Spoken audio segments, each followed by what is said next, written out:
Markets cautious amid a more hawkish Fed. Wall Street stocks are mostly lower on Tuesday as investors continue to digest Friday's weak jobs report. Also, Goldman Sachs downgraded its economic outlook over the weekend and now sees 5.7% annual growth in 2021. Meanwhile, Morgan Stanley downgraded U.S. equities to underweight on Tuesday.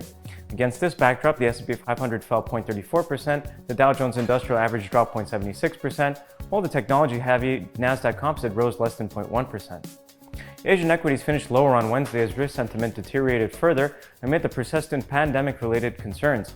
The Hang Seng in Hong Kong shed 0.12%, the Shanghai Composite Index in China dipped 0.04%, while Australia's S&P ASX 200 lost 0.24%.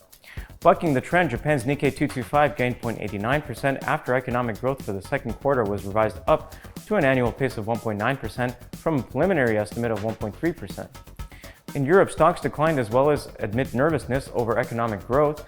The Pan-European Stock 600 fell 1% in early trade, with financial services leading losses. Now, most attention will be on Thursday's European Central Bank meeting. The central bank officials could discuss a reduction in its asset purchasing program. Wall Street stocks saw further losses following a Federal Reserve report showing U.S. economic activity slowing this summer amid resurgent coronavirus cases and mounting supply chain problems. The yield on the 10-year Treasury note fell to 1.33% after rising sharply to 1.37%.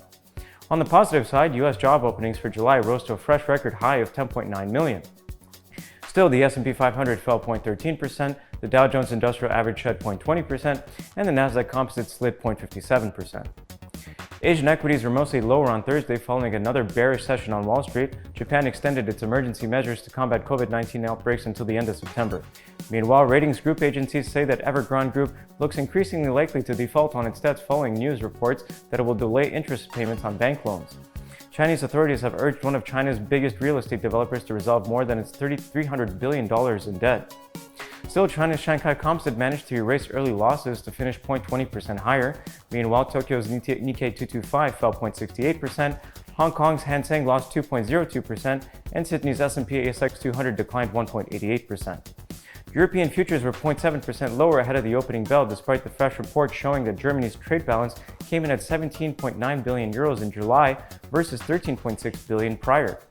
In currencies, the dollar has been on the offensive since the beginning of the week. Adding to recent gains, the USD index rose to 92.70 region on Wednesday, picking up an extra pace on the back of risk aversion.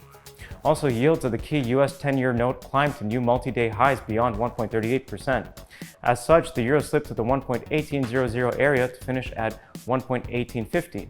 If the psychological level gives up in the short term, the 20 DMA around 1.1780 will come into market focus. The greenback derived fresh support from hawkish comments from Dallas Fed Chief Robert Kaplan, who called for a tapering as early as October. As a reminder, the Fed has been buying $80 billion in treasuries and $40 billion in mortgage-backed securities each month. Earlier this week, New York Fed President John Williams said tapering could start this year, while St. Louis Fed President James Bullard noted that he is pushing for a quick taper. Meanwhile, oil prices gained despite the dollar's strength to regain the $72 figure on Wednesday, as U.S. Gulf of Mexico producers made slow progress in restoring output after Hurricane Ida. Elsewhere in Libya, protesters were blocking oil exports at the ports of Es Sadir and Las Renouf, adding to a more upbeat sentiment in the market. Meanwhile, the American Petroleum Institute said that the U.S. commercial crude stocks declined 2.88 million barrels in the week ending September 3rd. That is all for today. Thank you for watching. Please subscribe to always be in touch with the latest market news.